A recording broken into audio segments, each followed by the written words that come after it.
every kitchen table cost is going to go up, not down. And I realize costs are going up on food, and I was able to bring gasoline down well over $1.60, but it's inching up because of what the Russians and the Saudis just did. I'm not finished with that yet. Joining me now is Raymond Arroyo, Fox News contributor and author of The Wise Man Who Found Christmas. And also with me is Lisa Boothe, Fox News contributor and host of The Truth with Lisa Boothe. Raymond, I'm kind of good. Hey, nice to have both of you tonight. Raymond, I'm trying to follow what he just said. I think he was trying to blame Putin, but I don't think he even knows how to do that right anymore. No, well, and you know, the Russians and the Saudis should be very worried, Rachel, because he said, I'm not finished with that yet. Maybe he's going to tank their economy, too. So stay tuned for that. Look, the reason that we are in this pickle and we're seeing the gas prices go through the roof, it's not the Russians, it's not the Saudis. Those prices were going up long before they did anything. This is Joe Biden's policies. I spoke to a oil executive here in Louisiana today, and he was telling me the last time they had exploration leases, an auction, was under the Trump administration. When Biden came in, he voided all of those leases, even though these companies had paid for them. And remember, Donald Trump wanted to buy 77 million gallons, or million barrels, rather, for our strategic reserve. It was the Democrats who stopped that. That was only at $15 a barrel. Today, we're in a real pickle because Joe Biden has decided to not once, not twice, 3 times, but 4 times he has sapped that strategic reserve. We're down a third of what it was, and he wants to go back to the well again. Americans should say no, and the Congress should as well. You know, Lisa, Raymond brings up such a great point, and that is that at the heart of all of this are these green policies. They're cruel. They're making people poor on purpose. Is it time that we call out as conservatives the cruelty of these policies? Why are they doing this? Why do they want to sacrifice our children, our ability to pass on wealth to them, or even just feed them for so many Americans on the altar of these green policies? What's it about? Is it about control? Is it about socialism? What is it? Well, I think it's about control, and I think the pain is the point. Yeah. That's the most important thing to realize about the left's policies and Biden's policies. The pain is the point. And the point of the left's policies, what they're trying to do is gut the middle class and create a larger portion of the population that are dependent on the federal government. That's what these policies ultimately do. That's what all these policies ultimately do, is gut the middle class. And all these problems, all these issues that we face as a country are easily solvable, so much so that even Joe Biden can get it. You might have to sit him down, give him some ice cream, speak slowly, but he can get it. And the answers and the solutions are so simple. You don't want your cities overrun with illegal immigrants? Shut down the border security. You don't want people getting gunned down in the street? Put criminals behind bars. You don't want people paying so much for gas prices?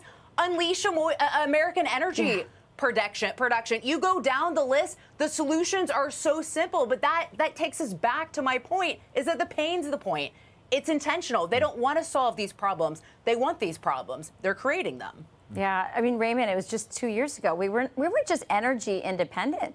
We were net exporters of energy, and now here we are begging the Saudis, getting dirtier oil, again, more of the hypocrisy of them pretending like it's all about the environment, getting dirtier oil from Venezuela. I understand what Lisa's saying here about, making us more dependent. I absolutely believe they want us more dependent on government because that increases their power. But I think the control part is also about moving us to forms of energy that they can turn on and off on us, that they can control, and that we will eventually be on some sort of Chinese-style social credit system where unless we agree with what these big globalists want, then we don't get to drive our car that far. We don't get to get on a plane or a train. That's happening in China right now.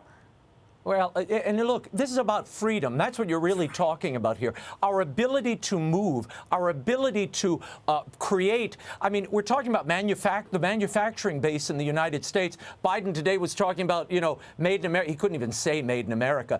And the reason for that is the only thing he's making in America is inflation and national insecurity because of these policies. And when you're begging hat in hand these regimes in Saudi Arabia and Venezuela to give you a couple of oil because you can't and won't drill your own, that's a huge problem.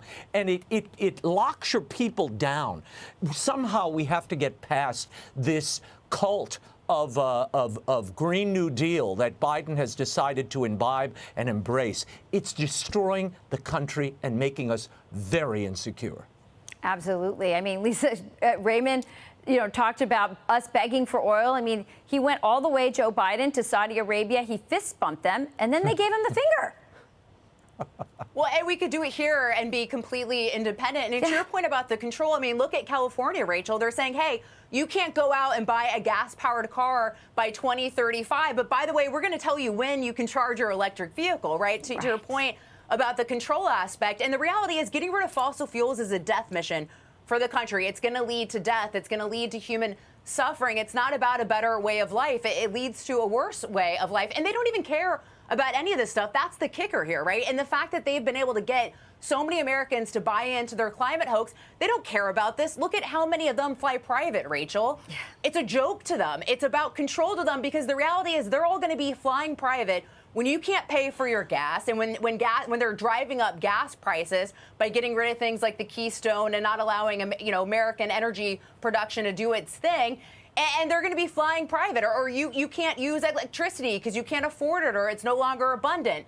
So that's the reality. They don't even believe the same hoax that they're pushing with their propaganda. Yeah. Well, and Lisa makes a great point. That's a great point, Rachel, that Lisa's making. Between the Keystone Pipeline and our own exploration, we could make up for the oil that the Saudis and Russia are taking off the map very easily, and we're not doing it. Yeah. Why? That's the question that every American and every congressperson should be demanding of this administration. It's within our reach to do this. Raymond, Lisa, two of my favorite freedom fighters. Hey, Sean Hannity here. Hey, click here to subscribe to Fox News YouTube page and catch our hottest interviews and most compelling analysis. You will not get it anywhere else.